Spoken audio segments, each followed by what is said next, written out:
Now, for someone who has limited experience on building motors, has a machinist job, and has experience in fabrication, can he build his dream engine? Ooh, hi, Piston. Do not tell me I want to say we have some compression. Woo! I made a monster! Oh my god, that's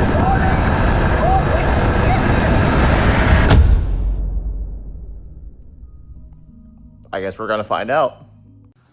All right, it has been quite a while since I've seen you guys last. I'm glad to be back, and boys and girls, ladies and gents, today is going to be the day I finally build the engine that I've always been wanting to have on my motorized drift trike over there. I had great times, great successions with this motor, and it's time for the drift trike to start reaching towards its final form with some peak performance. Kind of unfortunate how things change, because, you know, I had this set of ideas, but then I just have a second change of thought, and then all this just might have to go away, but maybe we might be able to keep some of it. I don't know yet, but that's going to be a later bridge that we cross, because today we are more focused on building a brand new engine for the drift trike. Now, I want to give a huge shout out to both Cars and Cameras for making this kit happen, at also number 2, Go Power Sports, for the Tillotson engines. We will be building a stage 1.5 Tillotson 212 motor with most of the parts that you see on the table here. I'm quite nervous because I have never... if you guys are long-term subscribers, you've seen that I've never really gone internally into a motor, let alone try to build something crazy like this. I'm stepping out of my comfort zone for you guys and for your entertainment. And if you guys are going to enjoy it, then go ahead and smash that thumbs up, and we'll see how today goes. Don't consider this a full-fledged tutorial, because admittedly I'm going in this semi-blind. Like I've watched some videos. I watched how to do certain things. I'm going to try my own hybrid way based off what I've saw, what I've learned, and try to share what I've seen. So I guess we'll get down to it. So what we're going to be having in this kit is the following. We have a dyno cams, or a 265 hot cam. We have an ARC billet piston rod, a brand new spark plug. Also not shown in the kit is a side cover gasket, but because this is brand new out of the box, we may not need it, but we'll see. I've also opted to get a 22mm Go Power Sports style Mikuni carburetor with the manifold and air filter. I've got my fuel line and fuel shut-off valve. I also have this fuel breather kit. I have some Tillotson break-in oil, and I also will be using Tillotson engine oil for the first cycle just to see how it goes. This is only for assembly purposes only. I'm not going to be running this full time, just to get that out there. But to show an elephant in the room here, rather than trying to recycle some charging coils I had stocked up, I went ahead and bought some genuine Honda 10 amp dual charging coils here. If it's still available, I will put a link down in the description, and also the video that I will come a credit to doing so, that was able to, for somebody that was able to install these same coils on their Tillotson motor, run it, and have good output. So we're going to put that to the test as well. I've got some other miscellaneous tools here. I've got a 1/4-inch drive torque wrench. I've got some parts cleaner, some pick, some plastic gauge, which is going to be essential, and a mostly clean work area. But we're going to be laying down a whole bunch of shop towels and making sure things are clean, because this is no run-and joke. I got a piston ring compressor just in case. We'll dive more into that here in a short bit, but let's go ahead and get the tripod set up and start unboxing the elephant in the room here. Okay, I've only taken off the straps to make this part a little bit easier here. I've saved the unboxing for this very special moment. We have some documentation. Oh baby, there she is. I know you can't see it. Hang on. Hang on, I'm working on it. Come on, you beauty. I just want you out. Oh! there she is, folks. Brand spanking new, quote unquote, Tillotson 212 EE electric start. Now, for those who are unfamiliar with the Tillotsons, these are race-ready engines that produce 10 horsepower out of the box. Bone stock. They have a cast flywheel that is rated up to limited, I should say, amounts of 10,000 RPM. So if you want to go build it on a budget, as Cars and Cameras would put it, basically, what we're going to be doing is replacing the rod that's inside, but keeping the factory flywheel on here. And we're going to have electronic start as well. Now, I believe this is their, judging by the valve cover here, this is their non-Hemi rendition of the Tillotson. And around over here, something I wanted to see that I wasn't sure whether or not it had, and it looks like it doesn't, is a low oil sensor. So this is a race motor that doesn't have that. So that's interesting. Got everything all kind of resettled here. Started getting things ready. So yeah, here's our block. I've stripped away some of the wiring harness here. We're gonna do away down the road with these wires here, just because we have a custom wiring harness on our trike. But I think for the sole simplicity of breaking this engine in later, we're just gonna kind of leave everything buttoned together and maybe soft mount a couple of components from the trike over here. But we'll see how that bridge goes. But essentially, what we're gonna need to do now is we're gonna need to start off by basically stripping this engine down of all of its external components and work on the semi-internals, and then get in on the inside here. So we're gonna have to maybe start off by taking off this air box. I don't really have a filming script. This is kind of one of those crap, everything's here, all hands on deck. Some minimal preparation. So if I seem stuttery or skipping things here and there, please forgive me in advance. But let's get right into it here. So this is a 10mm socket to remove these two acorn nuts.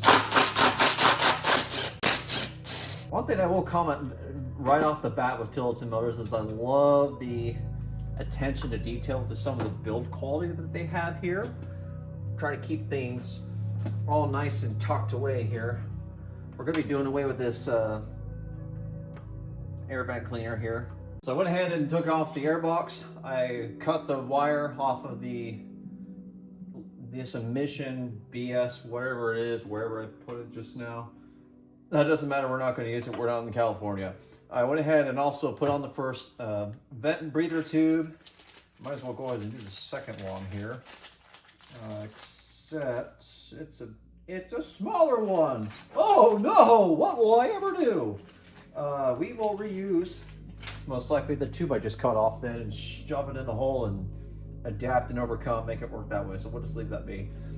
Before I slip out the carburetor all the way here, I'm going to want to, take care of everything else. But first and foremost, then what I'm going to try to do is remove the exhaust using a 13mm socket.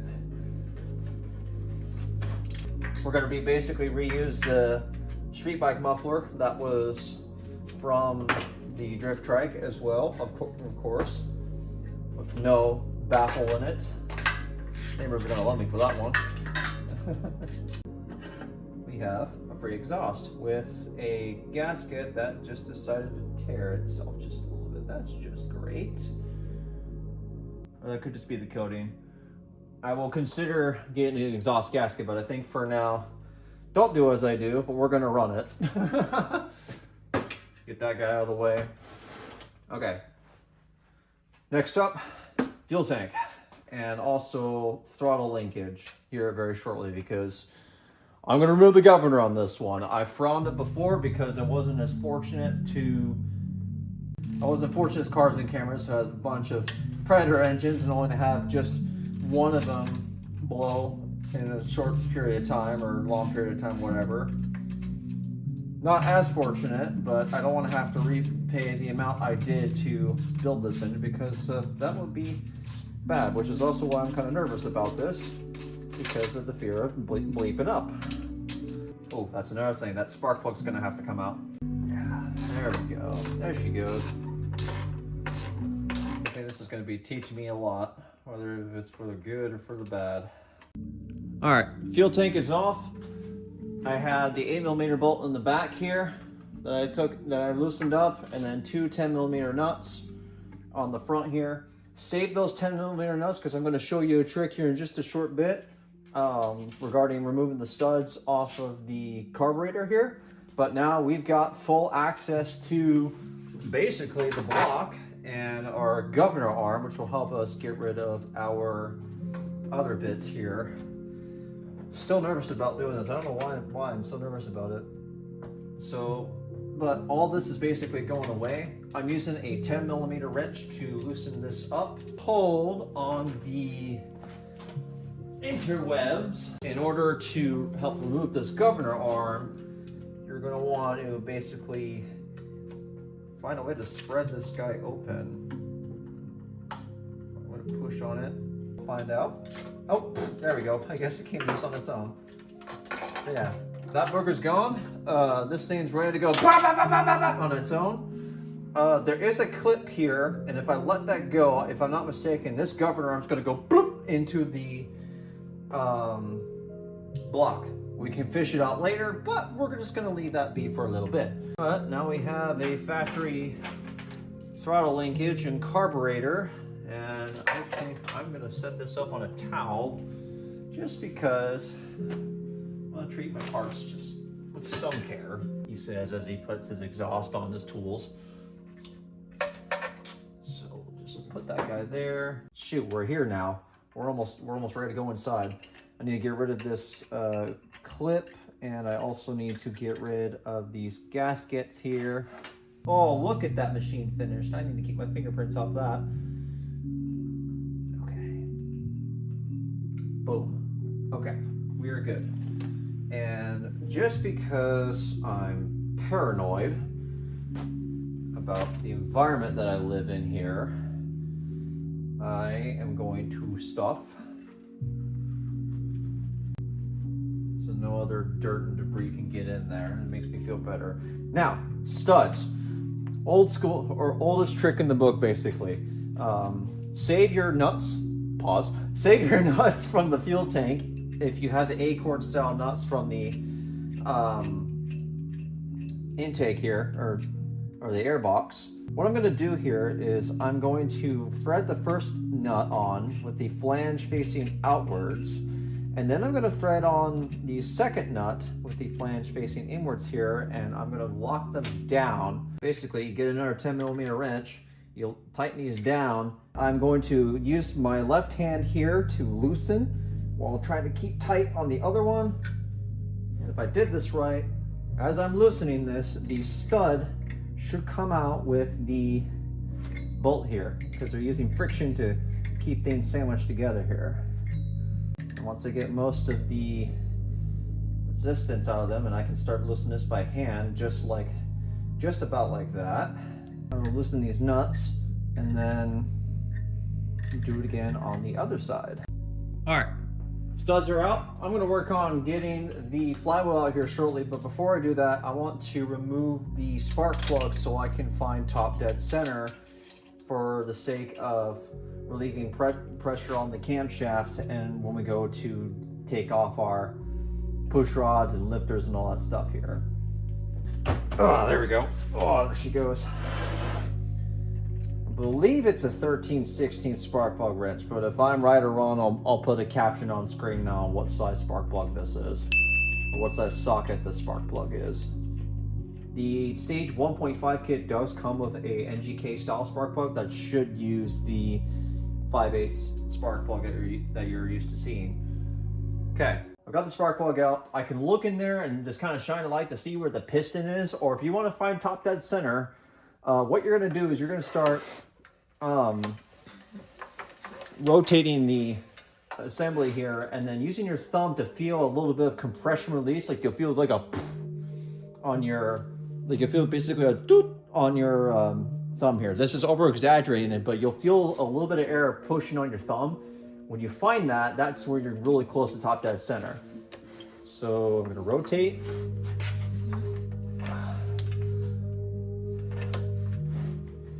Oh, right there. That was sucking on my thumb right there. Okay, right there. Somewhere right there is supposedly top dead center. And what you can do too is I'm gonna remove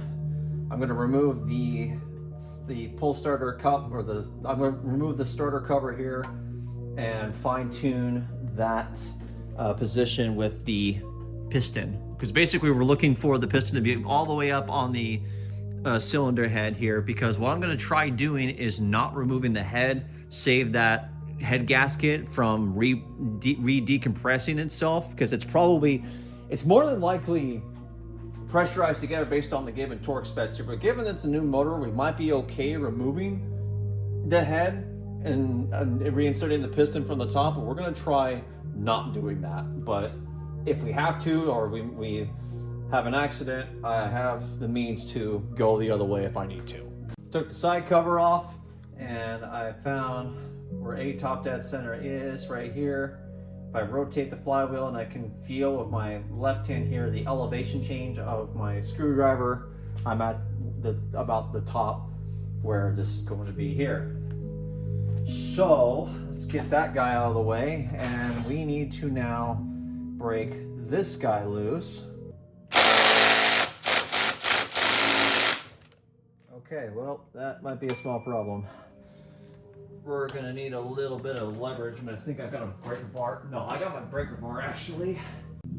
Sorry, I was focusing. Sorry you didn't get to see what I did. Clamp, crankshaft arrest flange that matches the bolt pattern of the side cover here on our 3/4 inch shaft. Breaker bar, leverage, bloop, popped it out, and we have our flywheel nuts all ready to come off here. Ah! I'm going to pop that guy back on. I'm going to loosen my flange, get that out of the way here. That guy's out of the way. We're going to find a hammer real quick. Small ball peen hammer. Can probably use something slightly stronger, but that's just what I have available. All we're gonna do is just find a good solid spot on the block here. I think I'm gonna try just down here to start. Get it wedged in there behind the gears and give it a whack. And if you did your part right, first try by the way, give that a good solid whack, you'll feel the flywheel release. I can take off this nut, and out comes our flywheel. Get a good grip on it. Ugh, stuck on that nice powerful magnet. Okay, looks like 2 magnets or 4 magnets? I don't know, looks like 2 magnets here. It's kind of cool. We're just gonna set that guy right there. Keep our flywheel nut here. That was a strong magnet. Okay, and we got our ignition coil bolts here. I think for the minute, I'm gonna leave it for now, because we'll work on kind of rebuttoning things up down the road and get to what we need to get to here. You'll notice I'm actually keeping some of the hardware safe where they belong. It's just a personal preference thing. You can have your own little bin or a little towel that with handwritten notes, and I'll be doing that here shortly, but I'm just trying to keep things all together essentially. So we should be ready to break on inside. I'm gonna keep delaying a little bit more though, and I'm gonna actually we're gonna go ahead and take off our valve cover here, and we should be able to just, boop. Ooh. Okay. Valve cover gasket is still nice and clean, nice and intact. If you have a used motor, I probably would recommend not doing that first and foremost. Probably would recommend replacing the gasket, but it's a brand new one. We're gonna be okay if we just do this. Okay, so I gotta find that bolt. Didn't go too far, thankfully. Okay, and then we have our lifters, which at this point, I should probably start taking pictures, because for someone that's really green on this stuff, a lot of pictures for figuring out what where is very important. All right, how about a change of perspective for you? I guess we got nothing else to lose here at this point. The last time I was in a small engine like this was back in 2013 and 14 in my small engines class. Took apart a little push mower engine, learned about all its different components, and slapped it all together. And we got lucky to get ours barely running.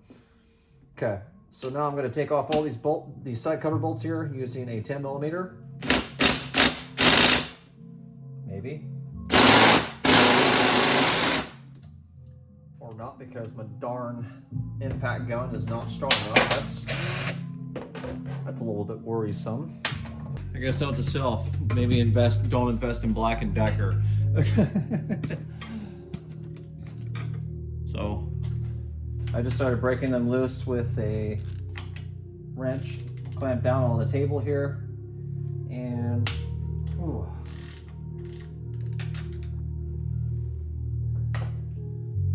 once I get all of them broken down, I think I will use the impact gun then.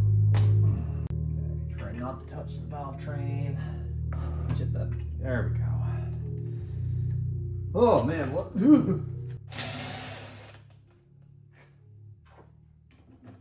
All the side cover bolts are off. Oh, and I see oil coming out. All right, cool. A little bit of oil left over in there, I guess. Got it. Just had to do a little bit of wiggling. So carefully now. Oh, nope, we got it. Okay. And she's out. Okay. Sorry, so I guess I'm overstimming a little bit. I've never really been inside a motor like this in a very long time. And it appears I was on top dead center. That's good. So I'll show you this in a minute. I need to find somewhere to set this down without. Basically, so here's the lay of the land here. I knew I was on top dead center because my two timing marks on our camshaft and our crankshaft here have lined up correctly. So we're good. I'm going to take a minute and try to get some of that little manufacturing oil out of the way, and then I'll go to get the cam out, and I guess I'm going to start throwing things out of here. I loosened up the piston rod bolts. I got the cap out of the way, if you can see that over here. Took pictures of the orientation just in case. Cute little thing. I have to say, seeing all this in person is a huge difference compared to what you see on camera, because everything looks so big, but it's so tiny. It's cute. Anyway, I pushed the piston rod up. I'm gonna try to remove the crankshaft now. Come on, buddy, I know you can do it. There she is. Okay, steady, careful. All right, we're gonna set that right there with the push rods for the minute. Now we can remove all the bits to the governor here. So I'm gonna go ahead and rotate this gear around here and pull this spring clip out so that arm can just shoot itself. That can go there. I could reuse that rod, cut it down and slip it back in the hole, but I'm gonna refrain from doing that just because. Now, what I've been told is you want to basically get rid of all remnants left over from the governor here, the first one from this arm. You should find 2 washers amidst this grease. And there's one washer and the other doesn't seem to be there. Feeling around with my fingers here just to see. Sometimes they can literally stick to the block, but I think I've got it out. I see the casting in there, so I think I just have one washer here.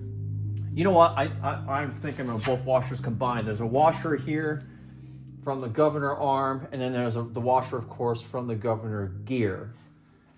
Now would definitely also be a good time to clean out all the gunk and oils and stuff from your block. I'm gonna try something. I'm gonna see how hard it really is to remove the governor. So there is some... Oh, okay. That's... Ooh. There's a washer and there's a plastic button here. And there's a clip, yep, right there at the bottom that seems to cause some trouble. Now, there's a way you can pry up on it with 2 screwdrivers, or you bash at the gear itself until that clip comes dislodged and that goes flying somewhere. And once that clip is gone, this governor gear should come out. If I'm not successful, I am just going to use a hammer and a punch from the backside and say, sayonara that way. Oh, wait a minute.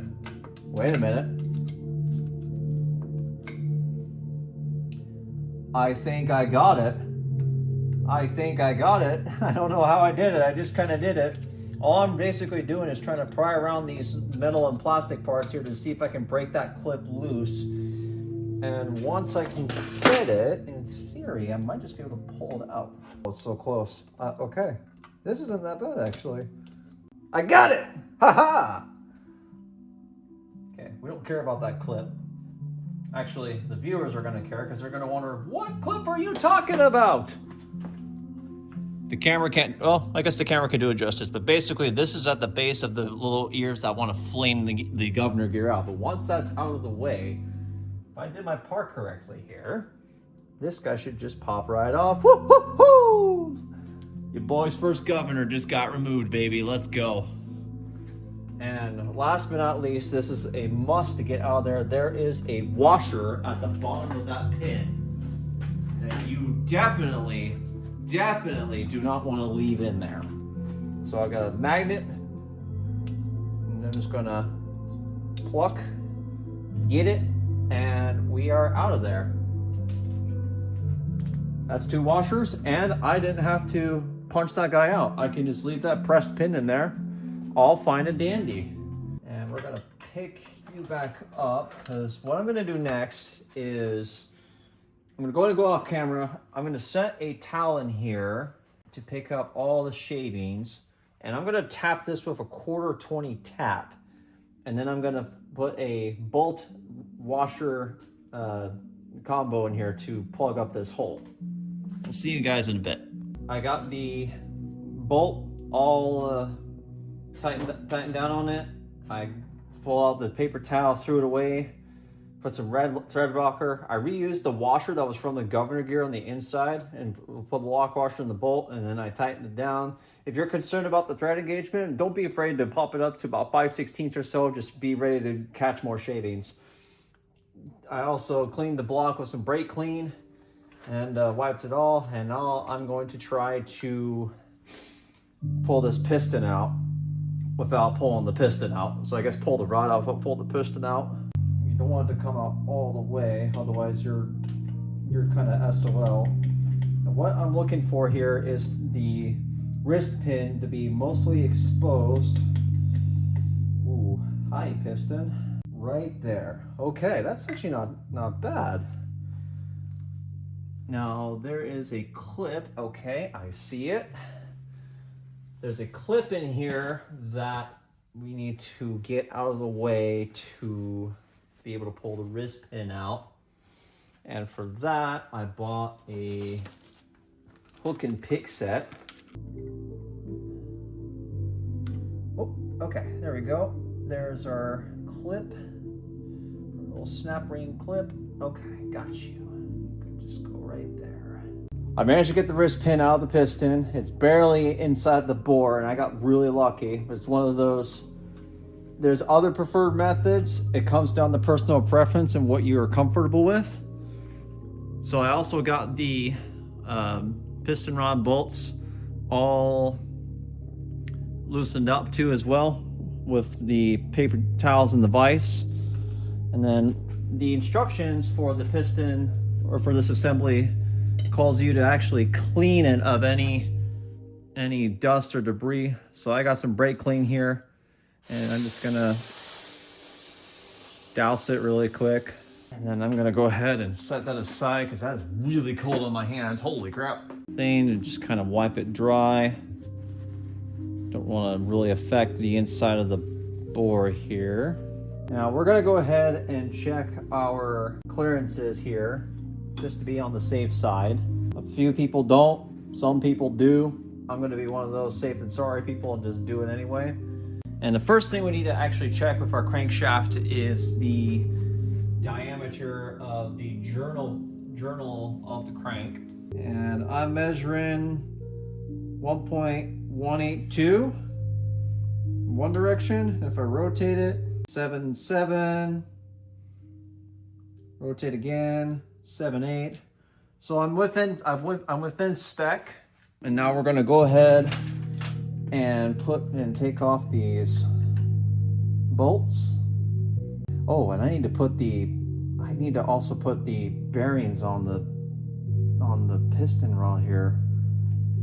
That's one of the things I was nervous about here. I've been nervous about this whole internal experience being that it's my first time in here, but so far it's been going okay. So I am thankful. All right, I just got the bearing caps installed. It was one of those, I just needed to focus on it. I got a strip of plastic gauge sitting in there now, and it's time to test our oil clearance. So basically I have my 2 dots lined up. This is also gonna help you assemble the piston and the crankshaft, because the dots will face you out towards the side cover. Now the next thing I'm gonna do is I gotta dip the threads in oil, lube them up, and we're just gonna hand tighten them down first to start. And for these bolts, it is a 1/4 inch socket, and it needs to be a 12-point socket. The bolts that I took out of the factory was a 10mm, if I have not said anything about that yet. Tighten each bolt with a torque wrench. Let's see. Apply a small amount of monolube or 30-weight oil into the bolts. Install the rod on the crankshaft. Tighten the bolts with your fingers. Tighten each bolt with a torque wrench to approximately 60 inch-pounds, and then alternate back and forth between bolts, adding 20 inch-pounds to each side until you reach 150 pounds. 60 inch-pounds. I'm just gonna tighten these guys evenly.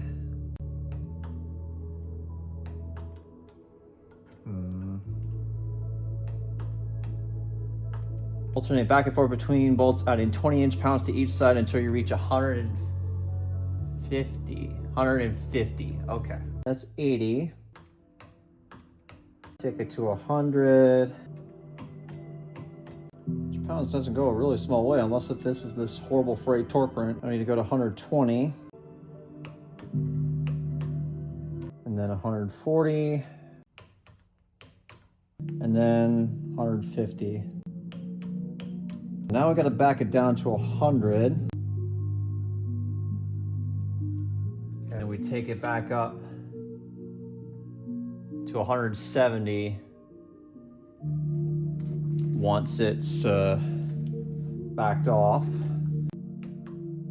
You take it to 120, 140, 160, then finally 170. Okay, 170. Now I'm gonna loosen that up and compare the plastic gauge.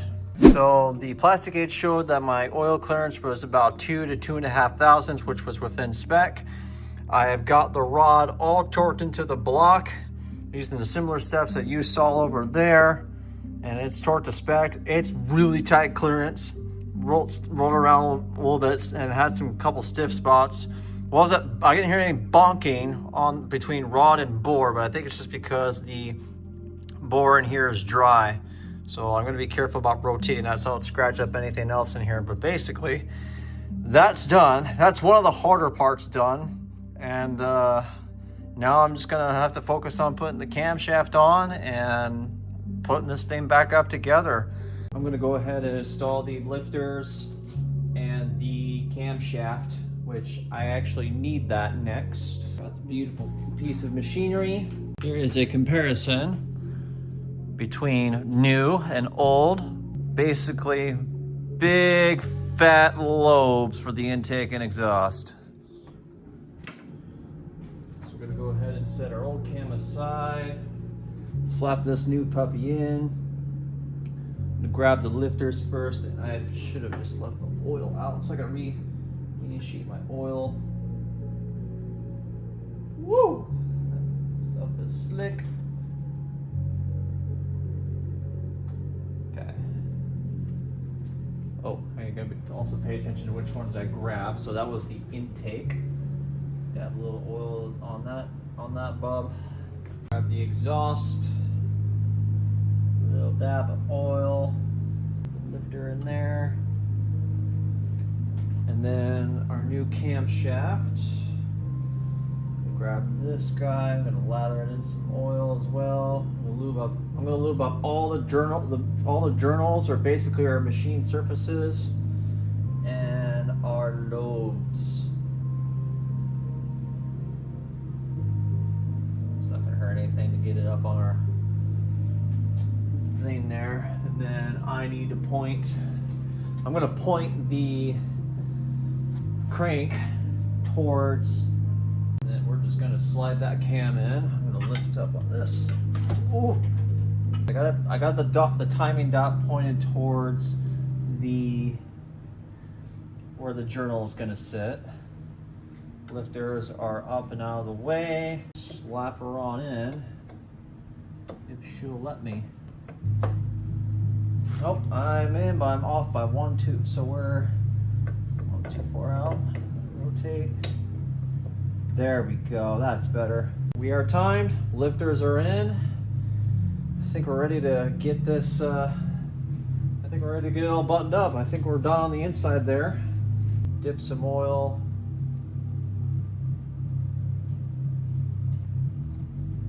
Everywhere that I can. I don't have a 3/8 torque wrench, and I don't have a 10mm 1/2" drive socket. So I'm gonna try using a 1/4 inch. Now it calls for 17 foot-pounds, which when you convert it to inch-pounds, that's 204. That is what I have it set maximum. Now I started these with the impact, but I didn't go with it. I just got them snug. I'm gonna basically take these and start tightening them down in a crisscross pattern to get it fully seated here.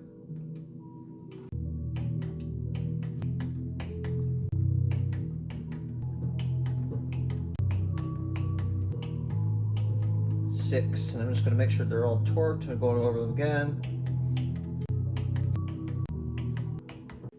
We know we can do that, I guess, and we are done there. We got the side cover torqued to spec. I just now installed my push rods. Basically what I did is I maximized out my rocker arms here so I can slip the push rods past it, and then I'm starting to tighten it down. Now, when you're using a 265 cam, per the specifications on the pink slip that comes in the package, says that both the intake and the exhaust need to have a Valvelash of 3/1000. So I am just going to try and see if I can set that here. I feel just a little bit of resistance, and I'm going to tighten this down. Oh my gosh. I'm gonna get roasted in the comments for this. I know it. I'm sorry, guys.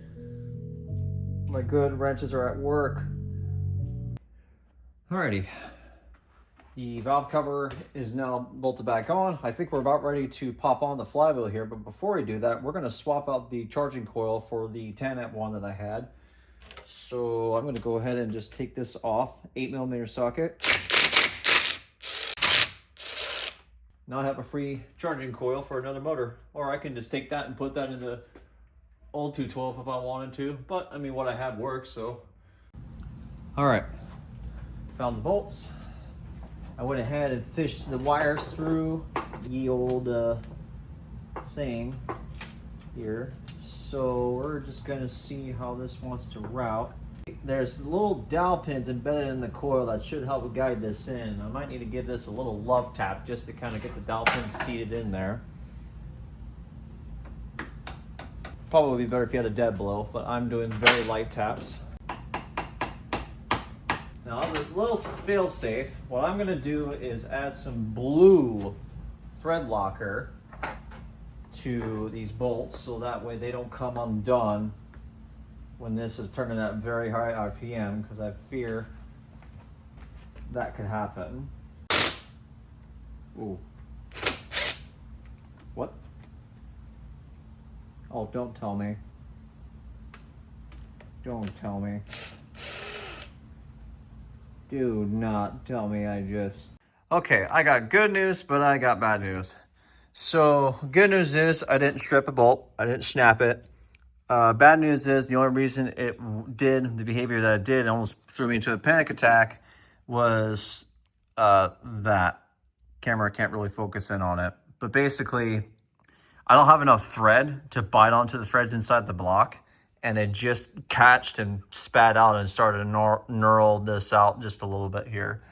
So I need to visit the hardware store tomorrow when they open and not only return a couple of tools, but also get some more bolts. So, but also as a fail-safe, before I went too deep into it, I just want to make sure of a couple of things, that the flywheel is going to fit back where it was, and also how the spinning of it does. And I want to say we have some compression. I can hear it go, so that's a good sign. So it's just this is just hand tightened on there for now. I was spinning this just to make sure it clears the magnets on the inside here. Part of me feels like that this is supposed to be seated further back so the starter can catch, but maybe it's just me. I don't know. But yeah, we're gonna just pause it for here, and then tomorrow we'll get back to it and get ready to be closer to riding or using this thing. Wait, hold on just a second. Okay, so a little bit of a quick disclaimer here. I made a boo-boo as far as trying to transfer my video files from my phone to my computer, and I lost a good chunk of footage when I thought I got everything and deleted everything afterwards. So basically, just to give a quick little recap of what's happened between what you just saw, what you're about to jump to. The carburetor is on, the exhaust was on, side cover's buttoned back up, I got my rectifier installed, the fuel tank all buttoned up, and the motor is basically ready to go. So why don't we just, I don't know, fast forward to that point and keep on trucking now, shall we? Sorry about that.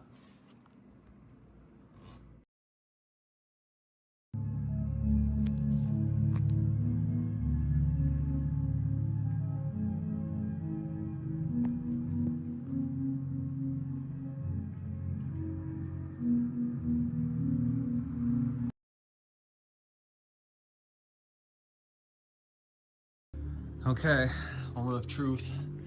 Everything's all bolted down. The wiring is good to go. Gas is in the motor, oil's in the motor, no leaks. Battery is mounted on the concrete floor. Everything's all hooked up theoretically.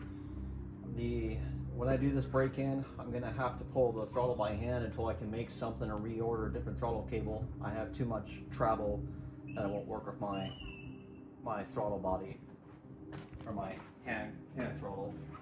We are going to use the pull start method. Get that fuel cushion down in there. God help us all. Let's see if she works.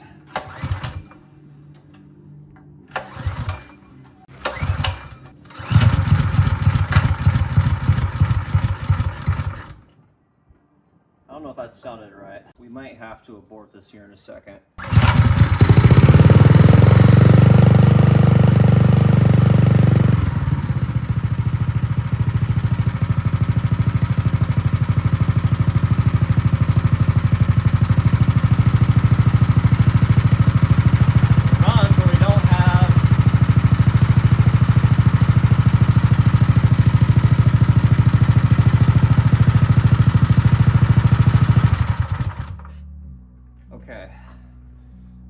Well, that was choke and that was idle for a minute, but something is ticking and I don't know what that was.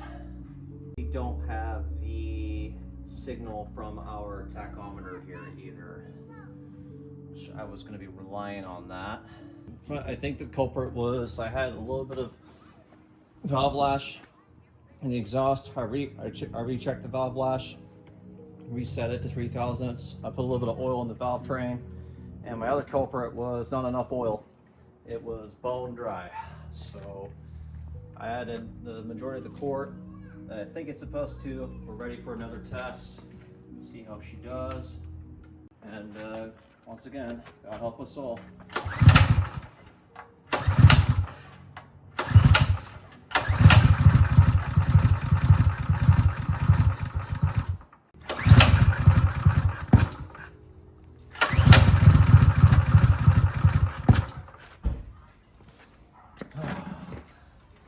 This is a little frustrating.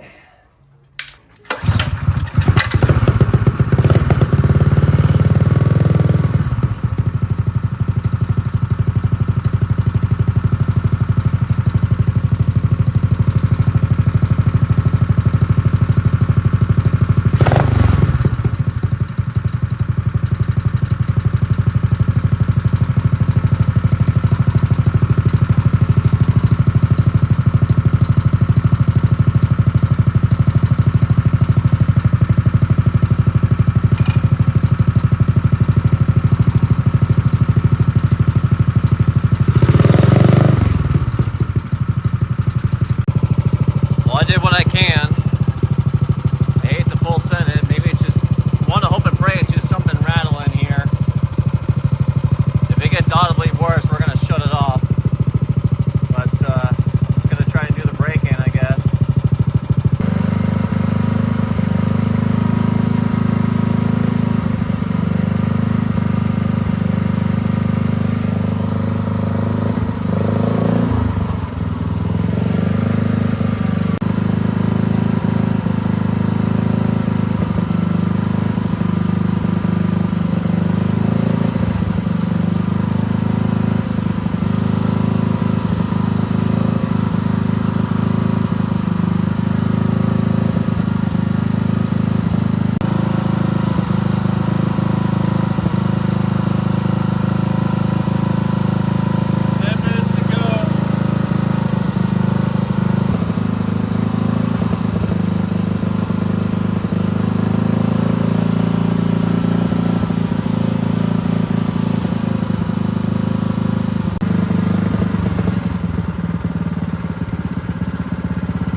That cam is broken in now. Woo. And that exhaust is really hot. I'm probably gonna turn it back on and then let it cool, and then at a later date we'll just recheck our Valvelash, make sure everything's okay. Woo. I can feel the power now just on this thing shaking. This is terrifying.